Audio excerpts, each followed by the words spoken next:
항상 추세가 터지기 전에 하방으로 가는 척 요 휩소 파동을 만든 이후에 이렇게 돌아서는 파동을 갖다가 우리가 항상 대비하는 습관을 들이셔야 돼요. 이렇게 400포인트 이상 추세를 터뜨린 이후에 여기서부터는 다시 바닥 색깔이 약세존을 바뀌었죠. 약세존이 들어와 있는데 요 양운을 파고 들어가는 그림을 봤다 그러면은 요 중심선을 기준으로 해가지고 아주 짧은 손절로 하방 추세를 노리는 게 중요한 매매법이 되겠어요. 안녕하십니까, 해외 선물 전문가 마피아입니다. 자, 오늘 제가 여러분들과 같이 공부하고 싶은 내용은 최근에 나스닥 파동의 추세가 어떤 트렌드로 파동을 만드는지 그 트렌드를 갖다 한번 분석을 해보고 싶어요. 자, 지금 보시는 차트는 11월 18일 날 있었던 요 5분 채널 차트를 갖다가 여러분들과 보면서 분석을 해볼게요. 지금 보시는 5분 채널 차트는 단타 차트 설정법이랑 똑같아요. 자, 이날 오전에 채널 상단 24,960포인트에서부터 하방 추세가 시작돼가지고 24,600짜리까지 오전장에 360포인트 정도 되는 하락 파동이었죠. 그리고 다시 오후에 채널 하단 자리에서 반등 상승 시작해가지고 또다시 한 260포인트의 상방 추세가 있었고요. 그리고 이제 저녁장 들어서면서 24,860서부터 380까지 아주 큰 추세가 터졌죠. 자, 이렇게 5분 차트로 보시면은 하루의 추세가 어떻게 진행이 됐는지 여러분들이 지난 차트로 확인하실 수가 있을 거예요. 자, 근데 제가 오늘 여러분들이랑 공부하고 싶은 내용은 두 가지 내용이 있는데요. 요 야간장에 만들어낸 추세 패턴이 우리 채널 상단 자리에서 확 들어서 큰 추세를 갖다 만들어냈는데 요 파동 갖다가 좀 자세히 분석을 하고 싶고요. 그리고 두 번째로는 5분 차트 보실 때는 요거를 좀 신경 써주세요. 채널 상하단 자리가 파동의 폭이 이렇게 좁혀져 있었죠. 그 전에 하단 자리는 요 자리였는데 채널 차트도 이렇게 오므라드는 현상 이후에 추세를 갖다가 하방으로 크게 만들 수 있다. 이 점을 여러분들이 파악을 해주시고요. 자, 오전장에 있었던 파동도 마찬가지죠. 채널 상하단이 이렇게 작은 폭으로 좁혀져 있다가 요 좁혀진 방향대로 추세가 크게 터졌고요.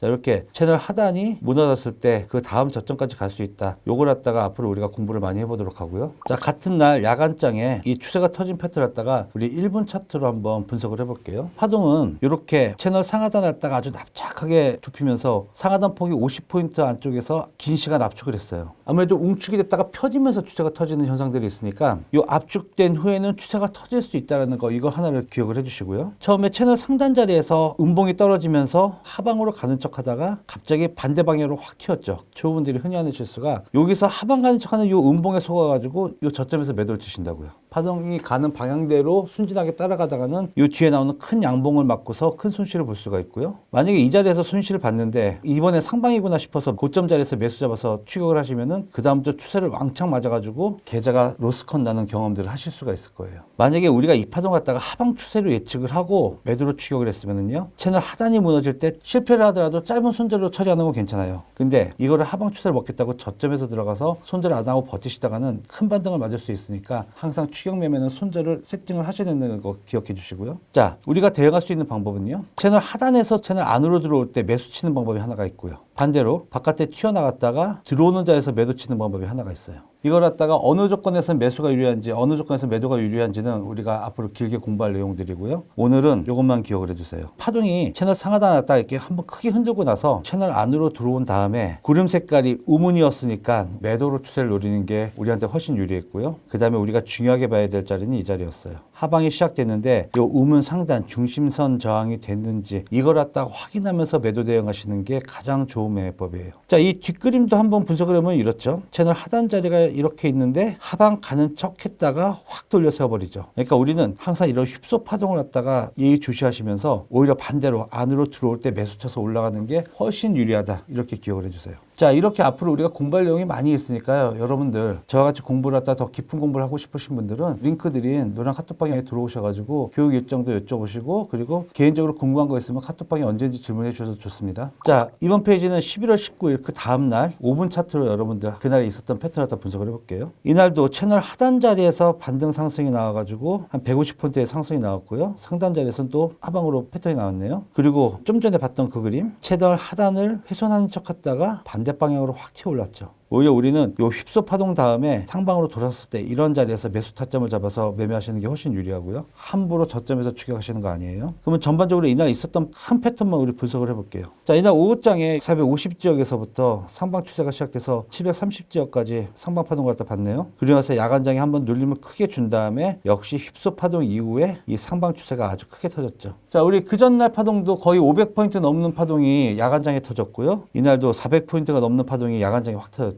450포인트에서부터 980포인트까지 상방 추세가 진행된 거니까 500포인트가 넘는 추세가 결국 터진 거예요. 근데 여러분들 같은 경우 보면은 10포인트, 20포인트 파동만 지내도 파동이 많이 갔다라고 생각을 하시더라고요. 이제 진압 파동을 이렇게 확인해 보시면은 파동의 움직임은 우리가 생각한 것보다 훨씬 크게 움직여요. 자, 그러면 이번 페이지에서도 우리 처음에 공부했던 내용을 갖다가 잠깐 점검을 해볼게요. 채널 상단이 이렇게 좁혀져 있는데 그 전 채널 상단보다 내려와 있었죠. 이랬을 경우 채널 하단에서 지지가 돼서 올라가면은 그 전 채널 상단을 뚫고 올라가는 큰 추세가 터진다. 이런 현상들을 갖다 여러분들 공부하실 수가 있고요. 그리고 두 번째 공부는 우리가 야간장에 이 채널 상단 지역에서 눌림 파동을 이렇게 줬다가 상방으로 확 돌려 세우는 이 패턴을 갖다가 우리 다음 페이지에서 공부해 보도록 할게요. 이날 19일 파동도 분석을 해보면은 파동이 장시간에 걸쳐서 이 상하단 폭이 60포인트 정도였어요. 이렇게 60포인트 안에서 압축해서 파동의 힘을 모으다가 저점을 확 찍고 상방으로 돌아세웠죠. 그 전날 패턴이랑 비슷하죠. 파동은 힘을 쓰기 전에는 이렇게 항상 압축하는 성향이 있어요. 이런 현상들 갖다가 잘 분석을 하시고요. 자, 이날도 마찬가지로 이 채널 상단에서 하방 추세가 시작이 돼서 쭉 내려가다가 갑자기 채널 하단을 훼손시키더니 상방으로 확 돌려 세웠죠. 자, 그럼 우리는 이걸 어떻게 대응을 해야 될까요? 이 야간장에 추세가 터지는 본장 시간대에 이렇게 저점을 훼손하고서 본인들 안으로 봉이 들어올 때, 양봉이 뜰 때는 이제부터는 상방으로 갈 수 있구나라고 우리가 대비를 하면서 매매를 하셔야 돼요. 그 다음에 중요한 거는 이 저항 지역이었던 채널 상단을 뚫는지 안 뚫는지 이거를 확인하는 매매법을 갖다 우리가 가져야겠죠. 그 지역이 이 부분이었고요. 이 저점에서 매수를 갖다 대응 못 하셨다. 그러면 채널 상단이 뚫리는 이 타점을 이용해서 여러분들 짧은 손절로 매수 추격하는 게 아주 좋은 매매법이겠죠. 자, 여기서 기억하실 거는요. 세력님들은 우리한테 그렇게 수익을 고분고분 갖다 주시는 분들이 아니에요. 항상 추세가 터지기 전에 하방으로 가는 척 이 휩소 파동을 만든 이후에 이렇게 돌아서는 파동을 갖다가 우리가 항상 대비하는 습관을 들이셔야 돼요. 이렇게 400포인트 이상 추세를 터뜨린 이후에 여기서부터는 다시 바닥 색깔이 약세존을 바뀌었죠. 그리고 나서 이 약세존이 뜬 구간에서 본인의 중심선이 무너지고 있죠. 1분 차트만 가지고는 이 고점을 갖다 예측하기 힘든데, 만약에 우리가 이 조건에서 약세존이 들어와 있는데 이 양운을 파고 들어가는 그림을 봤다. 그러면은 이 중심선을 기준으로 해가지고 아주 짧은 손절로 하방 추세를 노리는 게 중요한 매매법이 되겠어요.